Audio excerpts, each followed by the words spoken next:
ಶ್ರೀ ಗುರು ಬಸವಲಿಂಗಾಯ ನಮಃ. ವಿಶ್ವಗುರು ಮಹಾತ್ಮ ಬಸವಣ್ಣನವರನ್ನು, ವಿಶ್ವಜ್ಯೋತಿ ಅಕ್ಕ ಮಹಾದೇವಿರವರನ್ನು, ಸಕಲ ಶಿವಶರಣರನ್ನು ಎನ್ನ ಹೃದಯ ಮಂದಿರದಲ್ಲಿ ನೆನೆಯುತ್ತಾ, ಭಾರತೀಯರೆಲ್ಲರಿಗೂ ಬಸವನಾಡು ಅನುಭವ ಮಂಟಪ, ಶರಣರ ನಾಡು, ಬಸವ ಕಲ್ಯಾಣದ ಭೂಮಿಲಿಂದ ಇಡೀ ಭಾರತ ದೇಶದಲ್ಲಿರ್ತಕ್ಕಂತಹ 145 ಕೋಟಿ ಭಾರತೀಯರಿಗೆ ಬಸವನಾಡಿನಿಂದ ಶರಣು. ಒಂದು ಮಹಾತ್ಮ ಬಸವಣ್ಣನವರ ವಚನ. ಮಂಡೆ ಮಾಸಿದಡೆ ಮಹಾಮಜ್ಜನ ಮಾಡುವುದು, ವಸ್ತ್ರ ಮಾಸಿದಡೆ ಮಡಿವಾಳರಿಗಿಕ್ಕುವುದು. ಈ ಮನದ ಮೈಲಿಗೆ ತೊಳೆದುಕೊಳ್ಳಬೇಕಾದರೆ ನಮ್ಮ ಕೂಡಲ ಸಂಗನ ಶರಣರ ವಚನಗಳ ಅನುಭವ ಮಾಡುವುದು, ವಚನಗಳ ಅನುಭವ ಮಾಡುವುದು. ಬಸವನಾಡಿನಲ್ಲಿ ಈ ದೇಶದ ಎಲ್ಲ ಸಮಸ್ಯೆಗಳಿಗೆ ಇವತ್ತ ಏನೆಲ್ಲ ಅನೇಕ ತರಹದ ಉತ್ಸವಗಳನ್ನು ಮಾಡ್ತಾ ಇದ್ದಾರೆ. ಕಷ್ಟಪಟ್ಟು ದುಡಿಯುವ ಹಳ್ಳಿಗಾಡಿನ ಜನರ ಅಂತಹ ಜನಕ್ಕೆ ವೈಜ್ಞಾನಿಕ, ವೈಚಾರಿಕ, ವಿಜ್ಞಾನದ ಸ್ವತಂತ್ರ ವಿಚಾರಗಳ ಜ್ಞಾನಗಳನ್ನು ಕೊಡಬೇಕಾದರೆ ಬಸವಾದಿ ಶರಣರ ಅನುಭವ ಮಂಟಪದ ವಚನಗಳ ಚಿಂತನೆ ನಡೆಸಬೇಕಾಗಿತ್ತು. ಹೊರತಾಗಿ ಇನ್ನೇನೋ ಕಾರ್ಯಕ್ರಮ ಮಾಡಿದರೆ ಅದು ಎಲ್ಲವೂ ಕೂಡ ವ್ಯರ್ಥವಾಗಲಿದೆ. ಕೆಲವರ ಸ್ವಾರ್ಥಕ್ಕಾಗಿ ತಮ್ಮ ಸ್ವಾರ್ಥವನ್ನು ಬೆಳೆಸಿಕೊಳ್ಳತಕ್ಕಂಥದ್ದು ನಾವು ನೋಡ್ತಾ ಇದ್ದೀವಿ. ಆದರೆ ಸಮಾಜದಲ್ಲಿರ್ತಕ್ಕಂತಹ ಬಡತನ, ನಿರುದ್ಯೋಗ, ಅನಾರೋಗ್ಯ, ಜಾತೀಯತೆ, ಮೇಲು ಕೀಳು, ಭೇದ ಭಾವ, ಹಲವು ಮೂಢರೂಢಿ ಇವೆಲ್ಲ ಹೋಗಬೇಕಾದರೆ ಬಸವಾದಿ ಶರಣರ ಅನುಭವ ಮಂಟಪದ ವಚನಗಳ ಚಿಂತನೆಗಳನ್ನು ನಡೆಸಬೇಕಾಗಿತ್ತು. ಈ ಕರ್ನಾಟಕ ಅಷ್ಟೇ ಅಲ್ಲ, ಇಡೀ ದೇಶದಲ್ಲಿರ್ತಕ್ಕಂಥ ಎಲ್ಲ ಮಠಾಧೀಶರು ನಾವು ಧರ್ಮದ ಜ್ಞಾನವನ್ನು ನೀಡ್ತೀವಿ ಅಂತ ಹೇಳ್ತಕ್ಕಂಥವರು ಅವರೆಲ್ಲರೂ ಮೊದಲು ಬಸವಾದಿ ಶರಣರ ವಚನಗಳ ಅಧ್ಯಯನ ಮಾಡಬೇಕು, ಅಭ್ಯಾಸ ಮಾಡಬೇಕು, ಆಚರಣೆಯಲ್ಲಿ ತರಬೇಕು. ಆನಂತರ ಜನಮನಕ್ಕೆ ಮುಟ್ಟಿಸುವ ಕಾರ್ಯ ಮಾಡಿದ್ದೇ ಆದರೆ ಎಲ್ಲ ಸಮಸ್ಯೆಗಳಿಗೂ ಪರಿಹಾರ ಸಿಗಲಿದೆ, ಸರಳ ಜೀವನಕ್ಕಾಗಿ. ಇದು ನಾನು ಗ್ಯಾರಂಟಿಯೊಂದಿಗೆ ಹೇಳ್ತಿದ್ದೇನೆ. ಮಂಡೆ ಮಾಸಿದರೆ ಮಹಾಮಜ್ಜನ ಮಾಡುವುದು. अभी गए साल में प्रयागराज में पानी में डुबकी मारने से गंगा नदी में पाप परिहार होता है. ऐसे बहुत सारे देश के अंदर पाखंडवाद, अंधविश्वास, मूढ़रूढ़ी जो लोगों की दिमाग में भरा जा रहा है, असली देशद्रोही वो लोग होते हैं.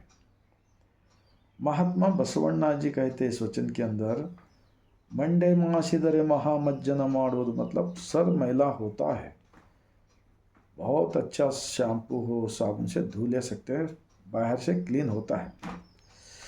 बट्टे मासिदरे मडिवाಳರಿಗಿಕ್ಕರು, कपड़ा गंदा हुए तो धो ले सकते हैं. ಮನದ ಮೈಲಿಗೆ ತೊಳೆದುಕೊಳ್ಳಬೇಕಾದರೆ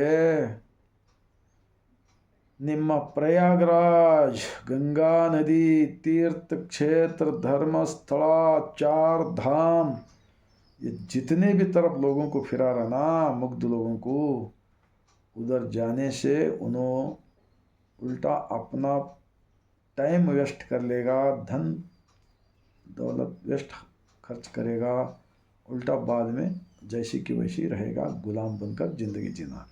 ये देश के अंदर चल रहा है, लेकिन ये देश का प्रगति नहीं होगा, किसी हालत में नहीं होगा.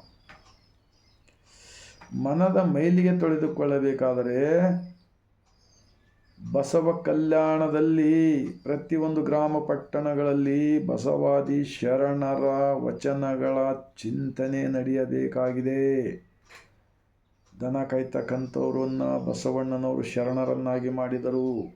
ವೇಷವಾಟಿಕೆ ಮಾಡ್ತಕ್ಕಂಥವ್ರನ್ನ, ಕಳ್ಳತನ ಮಾಡ್ತಕ್ಕಂಥವ್ರನ್ನ, ಪ್ರಾಣಿ ಹಿಂಸೆ ಮಾಡ್ತಕ್ಕಂಥವ್ರನ್ನ, ಎಲ್ಲ ಒಂದು ದೇಶಕ್ಕೆ ಕಂಟಕವಾಗಿರ್ತಕ್ಕಂಥ ಈ ದೇಶದ್ರೋಹಿಗಳಿಗೆ ಇವತ್ತು ಏನು ತುಂಬಿ ತುಳುಕ್ತಾ ಇದ್ದಾರೆ ದೇಶದಲ್ಲಿ, ಬಸವಣ್ಣನವರು 12ನೇ ಶತಮಾನದಲ್ಲಿ ಅವರೆಲ್ಲರನ್ನ ಸೃಷ್ಟಿಕರ್ತ ಜಗದೀಶನ ಪ್ರತಿಯೊಬ್ಬ ದೇಹದೊಳಗೆ ಇದ್ದಾನೆ.